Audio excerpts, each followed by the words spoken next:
الحمد لله وصلى الله على سيدنا محمد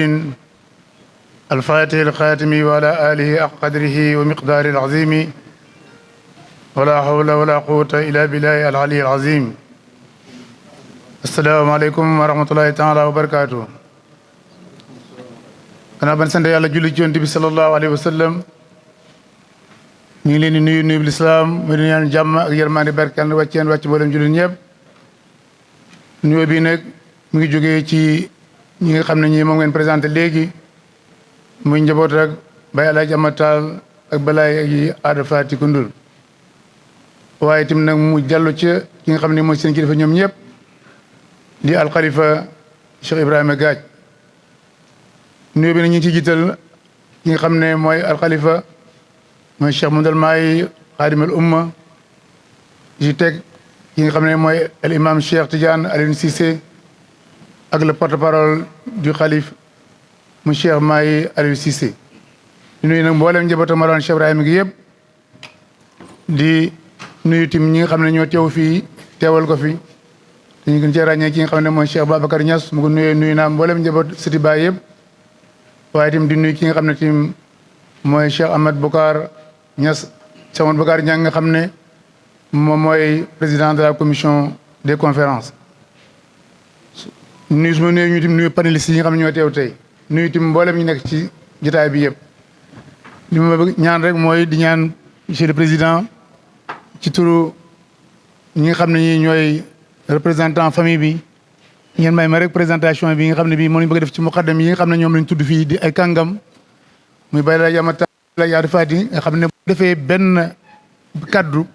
mooy wane ne ñoom ñaar doon ñaar kenn lañu woon doon soldat yi Baye Gaaj comme ni nga ko waxee ci tàmbali bi bu ñëpp ràññee ci Dakar ma bëgg ko def présentation bi rek ci français rapidement rek une présentation succincte su ko defee après ñu daal di dugg ci leneen. ces deux muqaddam El Hadji Amatal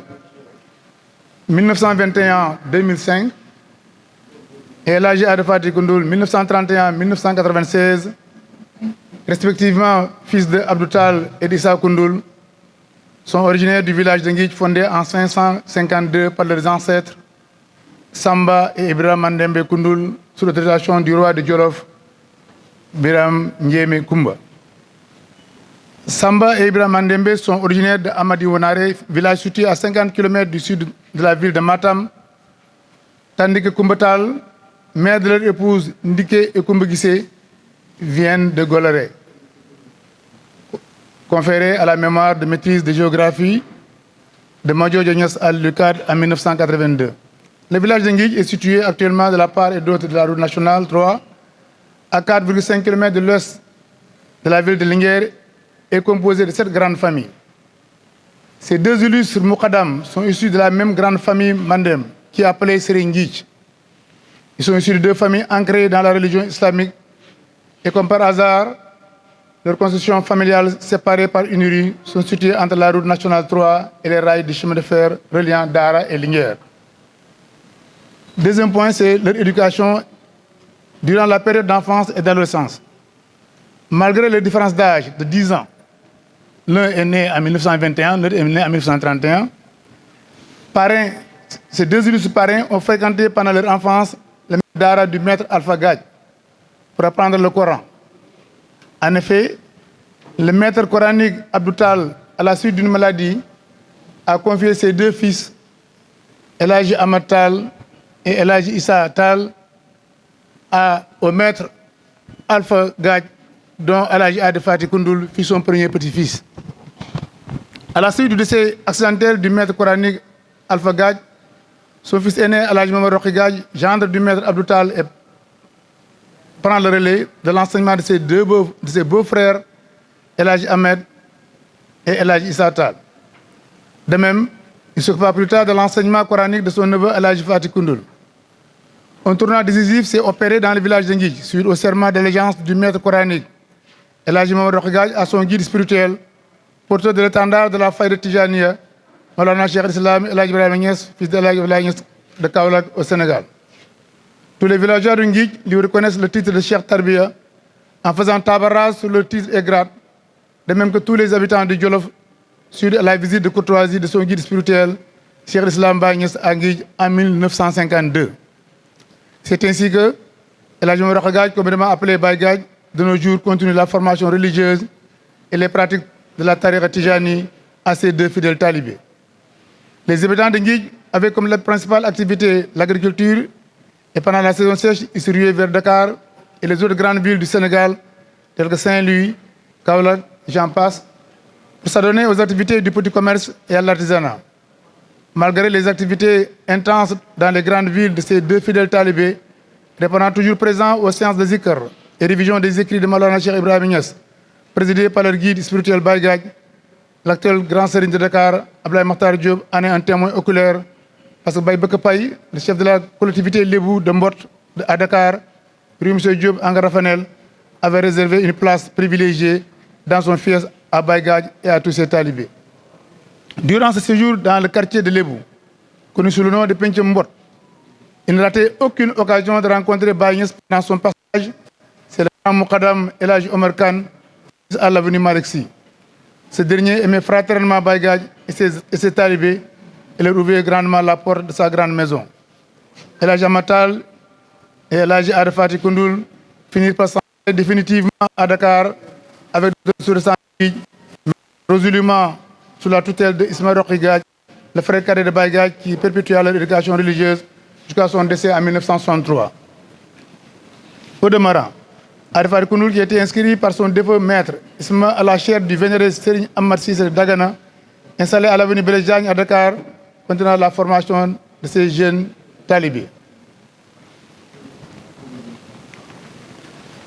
Ils entretenaient des relations étroites avec Cheikh l'Islam Baye Niass, Serigne Aliou Cissé, Serigne Omar Fati Diallo et avec les grands Moukadam de Baye Niass à Dakar. Je veux citer El Hadj Omar Kane, El Hadj Ibou Niang et El Hadj Daoud Diatara de Rufisque. Ils se sont accommodés rapidement aux activités socio-économiques. El Hadj Amatal est embauché à Air France qu'il ne quitta à la retraite en 1981. El Hadj Ada Fati Koundoul, quant à lui, avait travaillé à Kergorel avec les colons pour s'adonner plus tard à son métier préféré de Vanier Saint-Salah au village oriental de Soumbédioune dès sa création et au marché Kérémé de Dakar. De 1989 jusqu'à la fin de sa vie, El Hadj Ada Koundoul avait ouvert une boutique de commerce détaillé à la rue de Rems, Angle Dial Diop, au quartier Médina de Dakar, non loin de la Zawiya de Cheikh El Hadj Omar Kane. Comme il me reste 33 minutes, je vais aller sur les activités essentielles. Ces deux Moukadam, en 1958, ces deux distingués Moukadam ont quitté Dakar, ont quitté le quartier de Mbot à Dakar pour s'installer avec une bonne communauté de Nguidj à Nimzat. À Nimzat, ils étaient distingués par leur adhésion totale à la faille de Tijaniya. Quand on parle de Nimzat, c'est l'échelle actuelle HLM de Dakar, marché HLM de Dakar. Ils occupaient une place de choix à la mosquée. La distance qui les sépare de la Zawiya Cheikh El Hadj Omar Kane n'entrave en rien la régularité et la fréquentation pendant les moments de wazifa, l'adara et du zikr tous les vendredis. Ces deux Moukadam quittèrent Nimzat et s'installèrent à Guédiawaye en 1972. C'est là-bas où ils ont participé activement au rayonnement de la tariqa de la faille Tijani à Dakar. De 1963, El Hadj Amatal et El Hadj Ada Koundoul sont portés volontaires pour être les pionniers qui devaient participer à l'expansion de la faille Tijani à Dakar et ses banlieues. C'est ainsi que Cheikh l'Islam Baye Niass leur donna autorisation d'éditer ces deux poèmes écrits, l'un au début de chaque vers à partir des lettres de la Basmala, Bismillahir Rahmanir Rahim, et l'autre chaque vers à partir des lettres du ayah 29 de la sourate Les Croyants, sourate Mouminin, Rabbi Anzilni Munzilin Mubarak Man Khairul Munzilin. À la même année 1963, sur demande de Cheikh l'Islam El Hadj Ibrahim Niass, El Hadj Amatal effectua le premier nettoiement de la ville de Baye Niass à Dieuppeul, sous la présence de El Hadj Daoud Diatara, et fit confectionner le premier lit de Cheikh Baye Niass dans sa résidence de Dieuppeul. Depuis leur installation à Guédiawaye à partir de 1970, El Hadj Amatal a été nommé délégué de quartier pour passer président des délégués de quartier et El Hadj Adama Koundoul a été nommé l'imam de la mosquée. El Hadj Amatal a succédé à El Hadj Daoud Diatara à la présidence de la Fédération des talibés de Baye Niass à Dakar et à Rufisque, tandis que El Hadj Ada Fati Koundoul a été le trésorier de la fédération toute sa vie sur recommandation de Khalifa El Hadj Abdoulaye Ibrahim Niass. Ces deux Moukadam ont fait plusieurs réalisations dans le quartier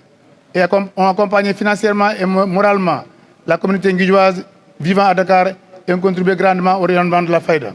Ils ont créé une école coranique dès qu'ils sont installés à Guédiawaye, créé une mosquée qui était dirigée par l'oncle de El Hadji Adama Fati, mais qui était tout le temps secondée par El Hadji Adama Fati.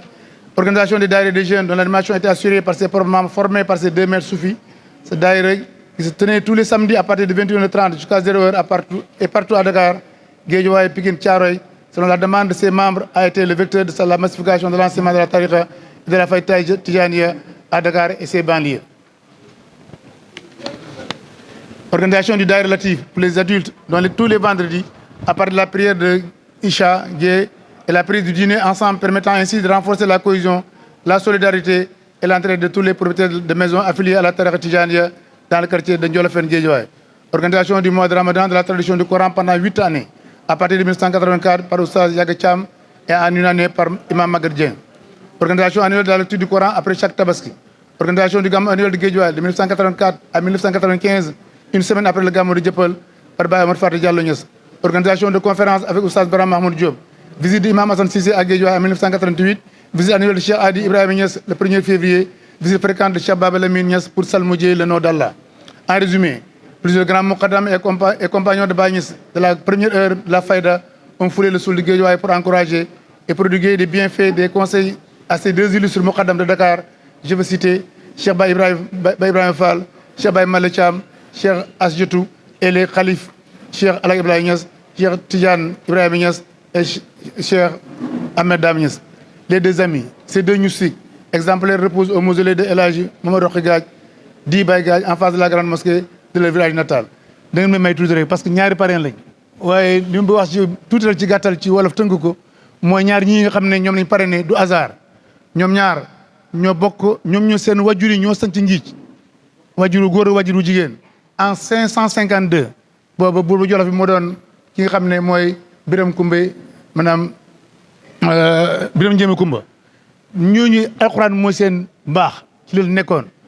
ndax tey bu ñu walee délégation bi ki nga xam ne mooy Alaaji Yaara Faati moom ci boppam magam rakam baraam la ko bàyyi la ko paxam tuddee waaye ñoom ñett ñi ma lim nii ci maanaam ci français rapidement mooy ku nekk dafa bëgg Mawlana Cheikh Ibrahima ba ku nekk ci ñoom ñaar ñi bàyyi moo leen jox ndigal ñi édité ñi bind téere bi nga xam ne mooy bismillah askaro mourida ak rabal ibadi yi ci loxol bàyyi moo leen jox ndigal bu ñu def ko dégg naa sax ban ngay jaay boobu ay ndaw lañ bàyyi Cheikh Ibrahima jënd ci téere boobu benn biti mooy ñoom ñaar ñuñu ku nekk ci ñoom am nay doom maanaam ki nga xam ne mooy bay Alaaji Amataal taaw bu góor Baay Ñas la ko tuddee doom bi ci topp mu tuddee ko ki nga xam ne mooy Cheikh Ahmad Tidiane Al Khalifa amaat beneen doom bu jigéen tim mu tuddee ko ki nga xam ne mooy Maam Astu Jànq Alaaji Yaara Faati tim ñetti doom yàlla wërsëgal na ko am na doom boo xam ne mi ngi tuddee Mawlana Cheikh Ibrahima mooy Baay Daara am beneen doom tim tuddee ko Alaaji Ablaye Ñas ki am beneen doom tim tuddee ko ki nga xam ne mooy Zeyda Mariama Ñas tuddee ko muy xam ne moom la tippee zaat maanaam Xaadimatul Xuraan kon wane rek na ñoom seen dund bi yëpp ci Mawlana Cheikh Ibrahima lañ ko def waaye maanaam li nga xam ne moom lañ dundee ñoom ñaar exemple la pour ñun mbooleem koo xam ne muqaddam nga ndax ñaar muqaddam la woon ci benn dëkk waaye benn lañ woon maanaam administrativement ñoo yore woon dëkk ba yëpp waaye tamit nag ci wàllu diine dem ñoo yore woon ndaw ñëpp ndaw ñi ngeen gis nii tey ñëpp teew maanaam ñi nga xam ne mooy jigéen ñi ak góor ñi yëpp ñu ñoo leen yar moo tax nag délégation bi bëri moo tax xalif bi moom yebal ki nga xam ne mooy Abdou Gaaj ñoo teew ana njabootu Baye Gaaj yëpp ndax ñoom ñaar seen i doom dañoo yaatu duñ doomi ndiggéey waaye doomi roxo lañ ndax ñoo doon continuité li Baye Gaaj doon def ci Jolof ñoo ko doon def ci Dakar loolu mooy li nga xam ne lii moom la ñu wax nañ ko wax waaye ñi ngi gërëm nag vraiment ki nga xam ne mooy Cheikh Ahmed Boucar ci tànn gi mu tànn ñaari kàngam yi nga xam ne ñun Jolof duñ leen fàttee mukk te lii tegtal la ne tam ñoom Baye bi ñu doon liggéeyal Baye fay na leen fay na njabootam ndax Baye mi leen santoon ñi bale ñi maanaam ñoo njëkk maanaam ñoo bale kër Baye ci jëppal en 1963 parce que Baye jëppal mi ngi jël kër yi 1963 waaye ñoo ko bay dina ñax mi ci kanam Baye laaj daaw jatar mu noon seen mag ànd fee ak mbooleem ay seen i taalibe ñoom ñaar daal seen mel nekkee Dakar malgré seen activité yëpp mosu ñoo tardé benn woote boo xam ne bii Mawlana Cheikh Ibrahima woote na ko moo xam fii ci Dakar la wala fii nga xam ne mooy ci Médina donc ci gàttal xam naa ne waxtu yu jàll na waaye nag wax dëgg yàlla ñoom ñaar li ñu liggéey foofa 15 minutes wala 10 minutes mënu ko tënk waaye nag ñu ngi jégalu ci maanaam lépp loo xam ne lii maanaam ñun suñu bopp maanaam xëy na teewuluñ ko rek mooy ci ñun la waaye li ñuy joxoon pour war ko wax bëri na ndax famille bi ñu xam seen wajur lañ ndax ñu dund ñoom lañ te ñoom ñu am ñaari bénéfice lañu am ay doomi jëmm lañ waaye tamit ay doomi roxo lañ kon daal ci gàttal maa ngi sant ñëpp di gërëm ñëpp ama zarik àlahi bi azizin wasalaamaaleykum wa rahmatullahi taala wa barakatuh